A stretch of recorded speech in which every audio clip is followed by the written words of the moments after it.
É produtivo calar as trevas? A tendência cultural é reprimir ou silenciar qualquer voz que ameace a figura tão exigida pela sociedade e por mim mesma diante do espelho. Acontece que, diante dos fatos, é fundamental abraçar a verdade do meu ser e tudo o que ele tem para hoje. Afinal, são inúmeras experiências construídas em anos e anos de cultura genética, familiar, social, emocional e espiritual para lidar. A vida pede que eu diga um alto e sonoro sim para o meu ser e para minhas sombras mais secretas. Simplesmente porque a dor, o desequilíbrio e a necessidade doentia costumam vir de um conflito amordaçado dentro. Um grito rouco, desesperado por ser ouvido. Uma criança desprotegida e cansada das velhas defesas e recursos, clamando por colo, limites e amor.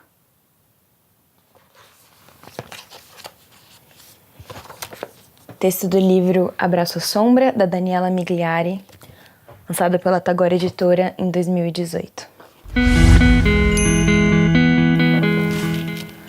No dia 11 de fevereiro de 2019, há quase um mês atrás, porque na verdade estou gravando esse vídeo no dia 9 de março, então vai fazer praticamente um mês, eu comecei a gravar um vlog e me periquitei toda, maquiei como sempre, e comecei a gravar um vídeo falando sobre o propósito.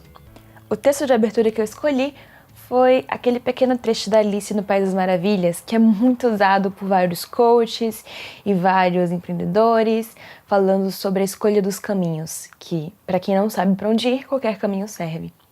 E no meio daquele vídeo em que eu tentava falar sobre o porquê eu me sentia angustiada por conta da questão do propósito, eu simplesmente comecei a chorar e me desesperei, não consegui terminar as minhas falas. Eu queria falar sobre propósito.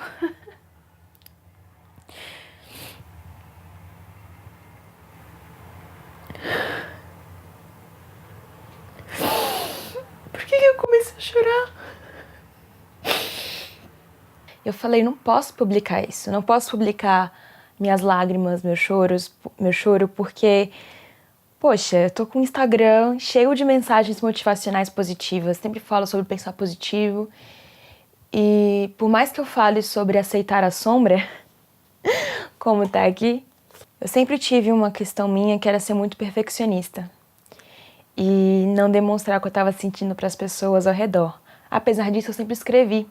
Eu tinha um blog que eu comecei com 11 anos e nos últimos anos da existência dele, ele revelava tudo que era de mais profundo, mais de triste dentro de mim. Depois que eu comecei a trabalhar, eu deletei, porque quem me encontrasse podia ver me achar uma pessoa super insegura, super depressiva, super triste, e eu não queria passar essa impressão. Porque eu entrei para uma área, num trabalho, em que eu não tinha clareza da minha função, em que as habilidades e competências para executá-la eu não possuía, e aquilo me deixou muito insegura, e eu comprei cursos online, e eu que sempre fui boa aluna, quando vejo algo que eu não consigo fazer, eu fico meio desesperada. E eu fiquei muito angustiada porque eu não conseguia fazer, eu não conseguia estudar, e eu me culpava de todos os maus resultados que a empresa tinha. E chegou um ponto que eu achava que eu era o problema, mesmo, real, porque cada texto que eu postava no Facebook, cada imagem, cada coisa, eu checava 12, 13 vezes pra ter certeza que ia não sair nada. E toda vez que saía um erro, eu era chamada a atenção. Isso começou a me incomodar de tal forma e eu falava, caraca, eu não posso errar. E aí eu tava voltando a me autopunir, eu me trancava no banheiro pra chorar. Num dia que eu tava sozinha na empresa, eu fui almoçar no shopping, eu tive uma crise de pânico na hora do almoço e o guardinha do shopping foi que me ajudou a me acalmar e me impedir de sair e atravessar a rua do jeito que eu tava, porque eu tava muito mal. Hoje a gente fala muito de autoconhecimento. Você entra na internet, tem vários artigos e posts e pessoas falando sobre transtornos mentais, sobre aceitar o diferente, tentando desmistificar a depressão, a ansiedade. Só que apesar de tudo isso, a gente ainda tem medo e vergonha de se expor, de demonstrar as lágrimas, de demonstrar fraquezas. Eu não vou poder publicar isso nunca. Ou não? Por que eu não? Por que eu não posso? Por que eu vou me tolir de publicar as minhas lágrimas? Como se eu tivesse que estar sempre feliz.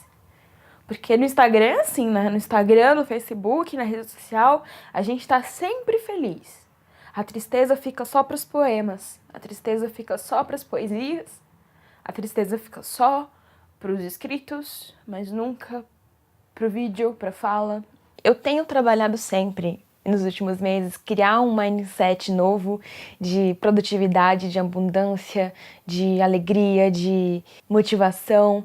Eu não posto frases motivacionais ou de foco de energia à toa no meu Instagram. Eu faço isso porque eu preciso e porque eu quero me reunir a pessoas que pensam dessa mesma forma para poder crescer junto a elas. Mas naquele dia que eu fui gravar sobre isso, aquilo me bateu tão forte, porque é aquela coisa básica, sabe? Ter um propósito, saber o que você quer. Como é que você responde as perguntas dos livros de autoajuda? Quando perguntam onde você se imagina daqui a 5 anos, quais são seus sonhos, quais são suas metas? Você responde que quer emagrecer, você responde que quer viagens, você responde que quer, enfim, ganhar muito dinheiro. Eu percebo que a maioria das pessoas que procuram as leituras que eu procuro são pessoas que estão buscando isso, só que eu não tô buscando isso. E toda vez que eu vou responder um questionário de algum livro, tipo, qual o seu sonho? E eu fico tipo, ser uma pessoa que não julga ninguém, ou ser uma pessoa mais próxima de Deus, parar de odiar as pessoas, ou me contentar com o mínimo. E eu sinto que eu não me encaixo. Porque eu não me encaixo nessa coisa que todo mundo tá procurando. Eu não me encaixo nesse mundo que as pessoas querem. Ah, eu quero ter uma empresa grande. Eu quero ter 100 mil reais na minha conta. Eu não tenho uma meta de ganhar muito dinheiro, de ficar rica. Eu tenho uma meta de ter condições de não ser um peso para a sociedade, de poder manter minha alimentação, minhas contas em dia, e ainda poder auxiliar alguém com meu dinheiro, poder fazer com que o meu dinheiro gere frutos para outras pessoas, seja por meio de auxiliar a ONG, seja pelo fato de eu poder prover outra pessoa. Mas assim, mas o que você quer fazer realmente? Especialmente agora. Fazia algum tempo que eu tinha vontade de abrir um vlog para falar de evolução, de espiritualidade, até mesmo de espiritismo, até mesmo de Deus. E eu fiquei com muito medo. Medo de julgamento?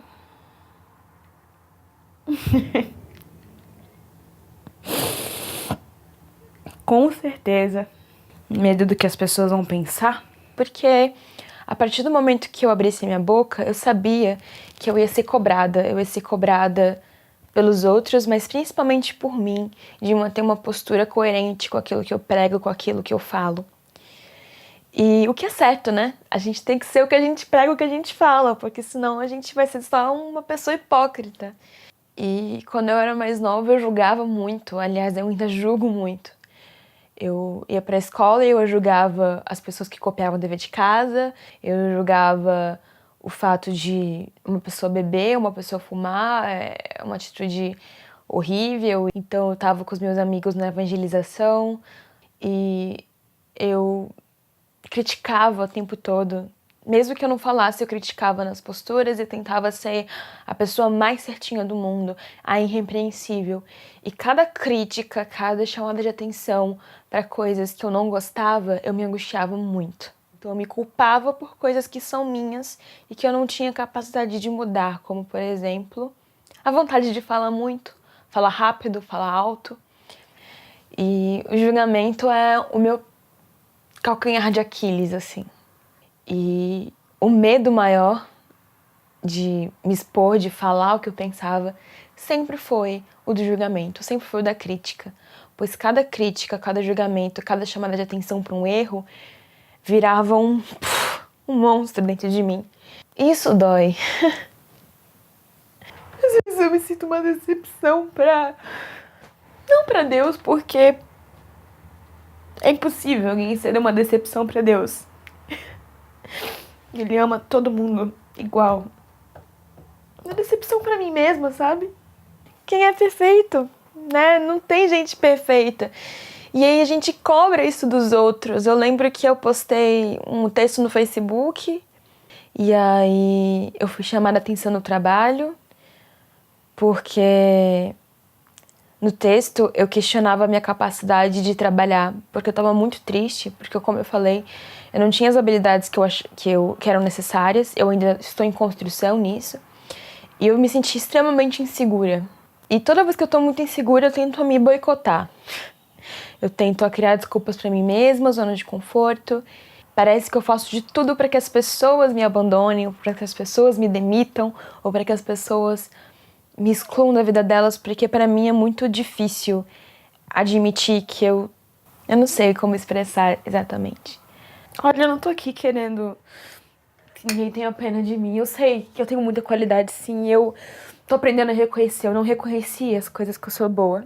Só que eu também tenho defeitos. E eles me deixam muito triste. Eu fico muito triste de descobrir que eu ainda sou preconceituosa, que eu ainda julgo as pessoas. Eu fico triste por saber que eu sinto raiva, que eu sinto mágoa, que eu demoro pra perdoar. Não tem nada que machuca mais uma pessoa do que guardar mágoa. Até a Bíblia fala que Deus esquece dos nossos pecados por amor a Ele mesmo. E eu ainda não sou capaz disso. Eu sei que eu quero muito poder falar das coisas que eu penso, que eu sinto, sem o medo, sabe? Sem medo da represália. E eu acho que criar o vlog esse ano foi uma tentativa minha de aprender a lidar de verdade com as críticas. De aprender a lidar de verdade com as opiniões dos outros. Porque, independentemente do que eu falar, do que eu fizer, eu vou estar sujeita a julgamento. Se eu ficar calada, eu vou estar. Se eu falar, eu vou estar. Se eu, sei lá, sair na rua com uma roupa X, eu vou estar. E, enfim, tô falando várias coisas, minha cabeça vai conectando vários assuntos. Eu tô tentando, e vamos tentar puxar e voltar pro assunto principal do vídeo, que é a dificuldade que as pessoas têm em ver alguém sendo vulnerável e de ser vulnerável. Tem gente que vê isso como força, mas muita gente, eu acredito que a maioria ainda vê como fraqueza. Mas aceitar os seus dias ruins não é sinal de fraqueza, é um sinal de força. Até mesmo Jesus, em sua vida na terra, chorou. Chorou e deixou que lágrimas escorressem pouco antes da sua crucificação, quando ele foi ao topo da montanha chorar. Aquela passagem que Pedro, Tiago e João adormecem e ele vai orar lá sozinho, ter com Deus e chorou. E se ele, que é o nosso mestre maior, assim, na vida, ele se permitiu ter lágrimas, se permitiu entristecer-se pela situação,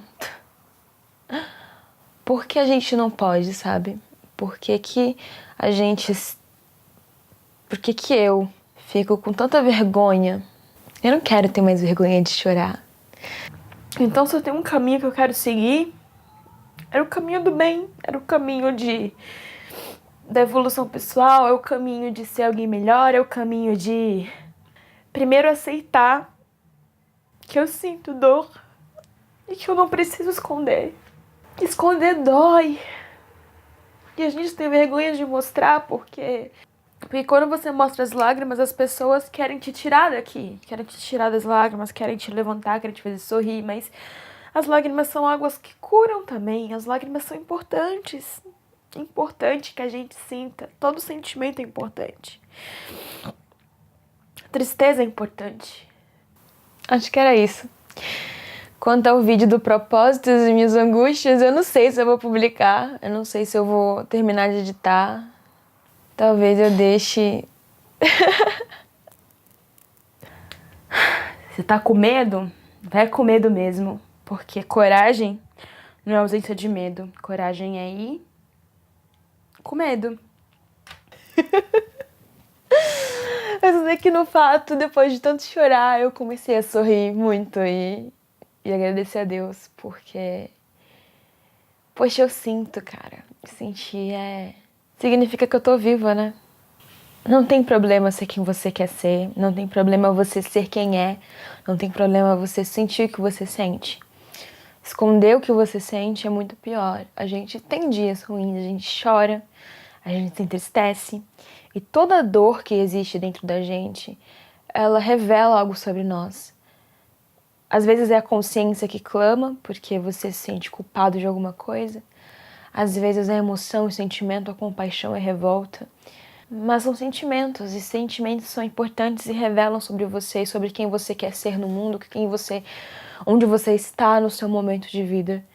E o que eu peço, se você estiver assistindo esse vídeo até aqui, é que você não tenha vergonha de chorar, de se entristecer.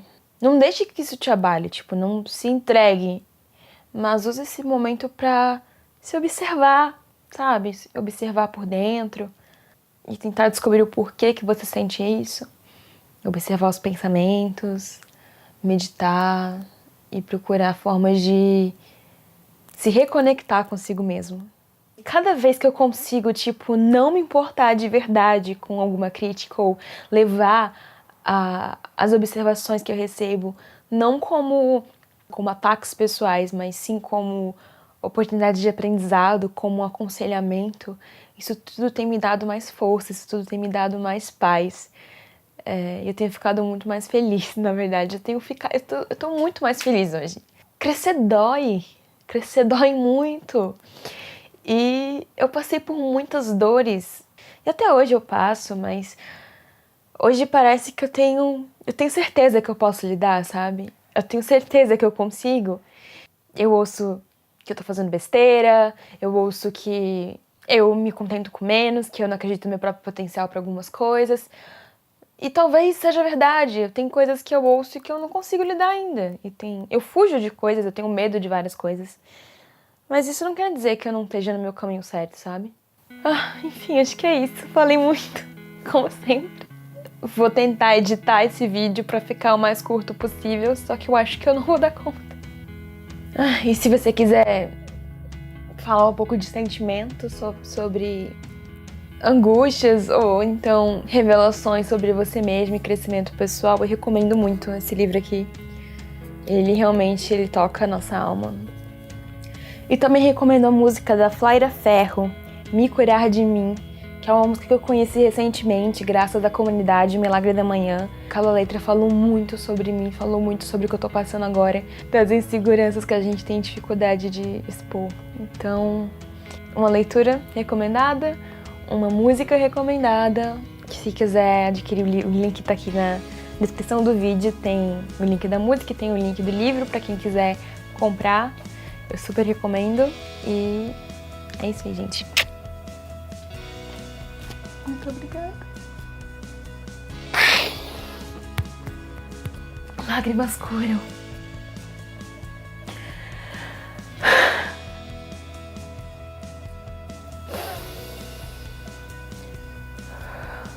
Aliviam.